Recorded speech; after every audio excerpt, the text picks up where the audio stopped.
PM Modi की यात्रा Israel की खत्म हो गई और एयरपोर्ट पर कुछ अलग सीन देखने को मिले, बड़ा भावुक पल भी देखने को मिला। ऐसा नॉर्मली होता नहीं है, लेकिन नेतन्याहू और पीएम मोदी की इस मुलाकात के बीच में ऐसा लगता है जैसे कान में कुछ कह रहे हैं नेतन्याहू और कुछ बेहद जरूरी चीज जिसने इमोशनल कर दिया पीएम मोदी को। पीएम मोदी के चेहरे पर भी वो झलक दिखाई दी। अब यहाँ पर क्या बात हुई है, जरूर कुछ ऐसा होगा जो बेहद खास रहा हो, लेकिन इन सब के बीच में अब रिएक्शन आने शुरू हुए हैं और तुर्की भड़का है। कमाल की बात यह है कि तुर्की के एक बेहद जाने माने और रजब तैयब अर्दोगन के बेहद करीबी पत्रकार हैं। इनका कहना है कि अब हिसाब चुकता करने का वक्त आ गया है। तुर्की की मीडिया में भी इस वक्त बवाल मचा हुआ है। जियोपॉलिटिक्स में बहुत कुछ चल रहा है। हमेशा की तरह वर्ल्ड मिरर के इस एपिसोड में जानने को मिलेगा बहुत कुछ।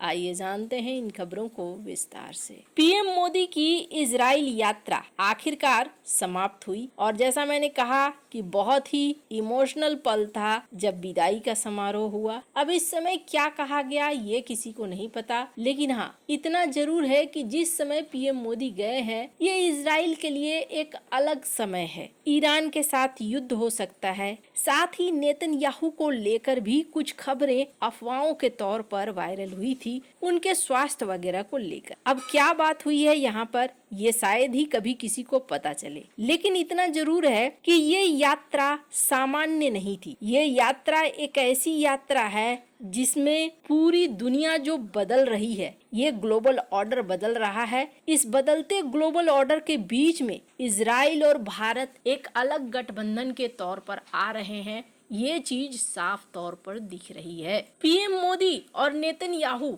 न सिर्फ मिले बल्कि यहाँ पर बहुत सारे एग्रीमेंट भी फाइनल किए गए हैं। करीब 16 एग्रीमेंट फाइनल हुए हैं, जिनमें एक्सप्लोरेशन, खनिज खोज में सहयोग, एआई से लेकर मिनरल तक में, दूसरा समुद्री विकास में सहयोग, मत्स्य पालन, खेती, और चौथा जो बेहद खास है यूपीआई और इजराइल के पेमेंट सिस्टम का लिंक, यानी भारत इजराइल में क्रॉस बॉर्डर पेमेंट आसान करना, एआई के मामले में सहयोग करना और Indo Israel cyber centre of excellence की स्थापना करना, यानी कि साइबर सेक्टर में भी दोनों साथ आ रहे हैं। शिक्षा, innovation, civil drone, satellite data, सिंचाई, कीट नियंत्रण, खेती, इनमें कई एमओयू साइन किए गए। इसके अलावे फाइनेंशियल सर्विसेज, इनमें भी सहयोग, और सबसे बड़ी चीज ये है कि उभरती हुई तकनीकों के पहचान में भी दोनों आ रहे हैं और जिनका सबको इंतजार था वो है डिफेंस, ट्रेड और श्रमिक। डिफेंस के सेक्टर में भी कई सारे एमओयू साइन किए गए हैं, लेकिन बहुत ज्यादा डिटेल नहीं बताया गया है। इसलिए डिटेल नहीं बताया गया है क्योंकि कुछ सुरक्षा कारण भी है। वहीं दूसरी तरफ व्यापार की बात करें तो जल्द ही दोनों देश फ्री ट्रेड एग्रीमेंट साइन कर सकते हैं। फरवरी में पहला दौरा हुआ था, अगला दौरा 2026 में इजराइल में होने वाला है और द्विपक्षीय व्यापार को बढ़ाने के लिए ये एक दूसरे के साथ आ सकते। श्रमिकों की जहां तक बात है तो इजराइल में अगले 5 साल में 50,000 अतिरिक्त मजदूरों को काम करने की अनुमति भी मिली है।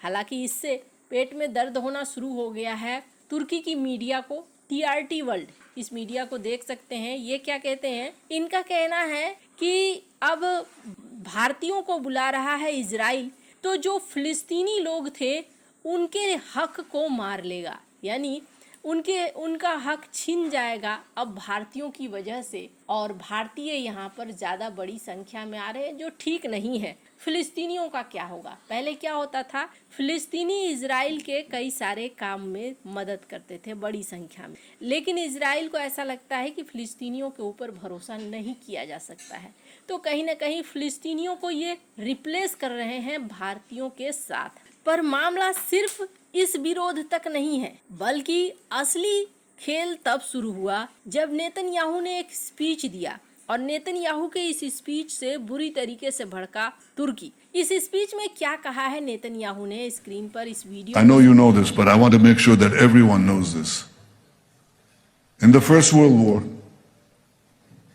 when we were still under Ottoman occupation, those who helped us liberate this country the British Army, in which there were Jewish fighters, including Jabotinsky, with the 1st Jewish Battalion, but also brave Iranian soldiers and commanders who fought like lions in the battle against Haifa for the liberation of Haifa.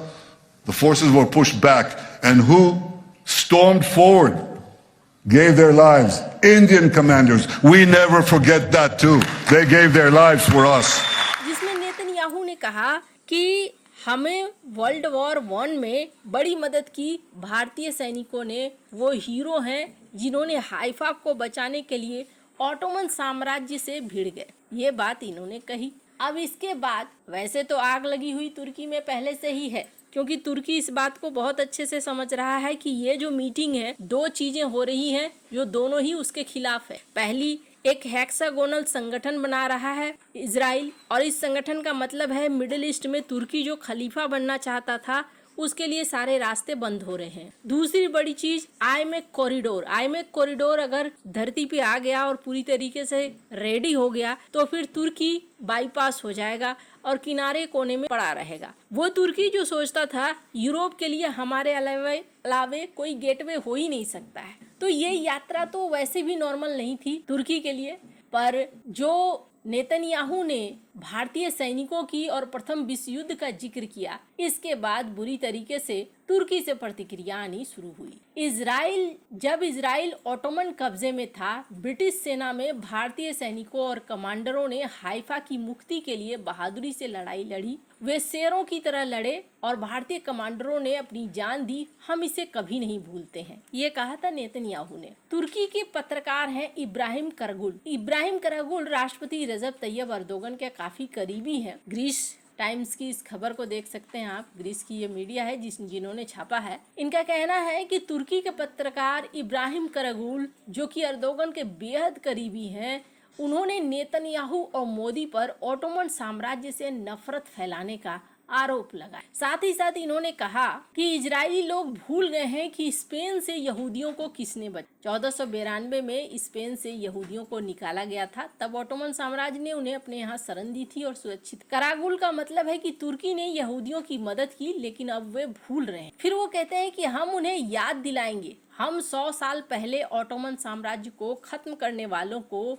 नहीं भूले हैं। इस सदी में उन्हें इसकी कीमत चुकानी पड़ेगी। ये एक धमकी जैसी लगती है, मतलब तुर्की पुरानी दुश्मनी नहीं भूला है और अब बदला लेने का समय है। भारत के बारे में उन्होंने कहा कि तुर्की को भारत को मुगल साम्राज्य की याद दिलाने का काम करना चाहिए, जो बाबर ने शुरू किया था। मुगल साम्राज्य भारत में 16वीं से 19वीं सदी तक चला, जो मुस्लिम शासक थे और तुर्की से जुड़े थे। करागुल का कहना है कि भारत अपने इतिहास को भूल रहा है। तुर्की में ये बयान इसलिए ज्यादा चुभा क्योंकि राष्ट्रपति अर्दोगन खुद को मुस्लिम दुनिया का बड़ा नेता मानते हैं और पाकिस्तान जैसे देशों से दोस्ती रखते हैं। वे मध्य पूर्व में ऑटोमन साम्राज्य जैसी ताकत दोबारा बनाना चाहते। नेतन्याहू के बयान से उन्हें लगा कि ये उनके प्लान पर हमला है, खासकर जब इजराइल और भारत के बीच नए समझौते हो रहे। तुर्की की मीडिया, सोशल मीडिया पर इसकी काफी चर्चा है।